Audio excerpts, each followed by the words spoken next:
안녕하세요 친구들. 오늘은 선생님과 함께 우리가 살아가는 데 필요한 돈, 저축의 종류와 필요성에 대해 알아보고자 합니다. 먼저 저축이란 무엇인지 알아볼까요? 국어사전에서 저축이란 절약하여 모아둠 또는 소득 중에서 소비로 지출되지 않는 부분을 저축이라고 말하고 있습니다. 미래의 소비를 위해 돈을 쓰지 않고 모으는 것을 우리가 저축이라고 합니다. 그럼 저축을 해야 하는 이유를 우리 그림을 보면서 알아보도록 하겠습니다. 우리 친구들도 잘 알고 있는 동화 개미와 배짱이의 그림인데요. 배짱이가 이렇게 말하고 있습니다. 열심히 일을 하는 개미를 보며 주변에 먹을 것도 많은데 왜 창고에 저축을 하니? 이렇게 물어봅니다. 그러니까 개미들이 지금은 많아 보여도 미리 저축을 해놔야 나중에 필요할 때 쓸 수가 있어. 이렇게 이야기를 하는데 배짱이는 도저히 그게 무슨 말인지 모릅니다. 하지만 추운 겨울이 와서 배짱이는 알게 되겠죠. 개미는 여름에 저축을 해놨기 때문에 겨울에는 먹을 것이 없어도 저축을 해놓은 음식으로 겨울을 보내지만 배짱이는 저축을 해놓은 것이 없으니 쫄쫄 굶을 수밖에 없었겠죠. 이렇게 저축은 우리 생활에도 필요한데요. 그럼 저축을 하면 어떤 점이 좋은지 한번 생각해 보도록 합시다. 먼저 저축을 하면 좋은 점은 사고 싶은 물건을 사거나 돈이 많이 드는 물건을 구입할 때 쓸 수가 있습니다. 특히 큰 돈이 드는 물건을 구입할 때 좋은데요. 우리 친구들이 돈을 받은 금액으로는 살 수 없는 것들을 저축해서 살 수가 있습니다. 예를 들어 노트북이나 부모님들은 자동차 또는 게임기 등을 우리 친구들이 저축을 통해서 살 수가 있습니다. 두 번째로 저축을 하면 좋은 점은 외국 여행을 가거나 전문적인 공부를 하는 등 하고 싶은 일을 할 때 쓸 수가 있습니다. 저축을 해놓지 않으면 여행 갈 때 쓸 돈이 없겠죠. 그럼 풍족한 여행이 될 수 없겠고 즐거운 여행도 될 수가 없기 때문에 우리 친구들이 저축을 해놓고 사용하도록 합니다. 다음으로 저축을 하면 좋은 점은 예상하지 못한 사고 때문에 갑작스럽게 돈이 필요할 때 사용할 수가 있습니다. 예를 들어서 사고가 날 수도 있고요. 그 사고로 인해 병원비가 들 수가 있겠죠. 또는 수리비가 들 수도 있는데 이런 경우에는 저축을 해놔야 우리가 그 돈으로 사용해서 적절한 치료를 받을 수가 있습니다.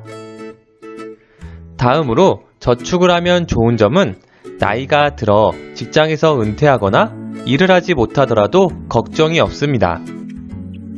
노후 생활을 대비할 수 있는 건데요. 저축을 해놨기 때문에 저축한 돈으로 노후가 됐을 때, 나이가 들었을 때 사용할 수가 있습니다. 또한 저축을 하면 저축을 위해 꼭 필요한 물건만 소비하게 되어 낭비를 줄일 수가 있습니다. 우리 친구들 중에서도 돈이 생기면 무조건 다 사용하는 친구들이 있을 텐데 저축을 하게 되면 그 낭비를 줄일 수가 있습니다. 그럼 우리 친구들은 얼마나 저축을 해봤고 또 은행에서 저축을 해본 경험이 있나요? 은행에 가서 저축을 할 때 우리는 이자를 받게 되는데요. 이자는 어떻게 받게 되는지 알아보도록 하겠습니다.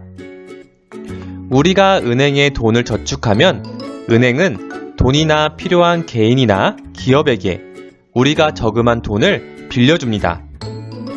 은행은 이들에게 받은 이자를 우리에게 일부 지급하게 되는데 그것을 이자라고 합니다. 그럼 저축하는 방법 중에 다양한 방법들이 있다고 하는데요. 저축의 종류를 알아보도록 하겠습니다.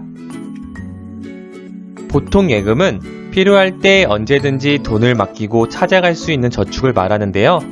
은행에서 손님이 언제 돈을 찾아갈지 모르기 때문에 이자가 적거나 없습니다.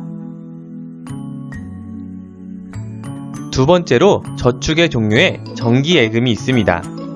정기예금은 목돈을 한꺼번에 맡기고 정해진 기간이 지난 다음에 약속한 이자와 함께 찾을 수 있는 저축입니다. 주로 3개월 단위로 가입하며 오래 맡길수록 높은 이자를 받습니다. 큰 돈이 있을 경우에는 한꺼번에 돈을 맡기는 게 좋은데요. 그런 것을 정기예금이라고 합니다. 다음으로 정기적금이 있습니다. 매달 일정한 돈을 정해진 기간 동안 저금한 뒤 약속한 이자를 받는 저축인데요. 정기적금은 주로 1년 이상으로 가입하며 오래 맡길수록 이자를 많이 받을 수가 있습니다. 정기예금이나 정기적금의 경우 정해진 기간보다 빨리 돈을 찾게 되면 약속한 이자보다 훨씬 적은 이자를 받거나 전혀 받지 못할 수도 있습니다. 그렇기 때문에 돈을 쓸 계획을 미리 세운 후 저축을 하는 지혜가 필요합니다. 오늘 선생님과 함께 저축의 종류와 그리고 필요성에 대해 알아봤는데요. 우리 친구들도 저축을 많이 해서 필요한 곳에 사용하는 우리 친구들이 되었으면 좋겠습니다. 그럼 다음 시간에도 경제와 관련된 내용으로 만나도록 하겠습니다. 그럼 안녕!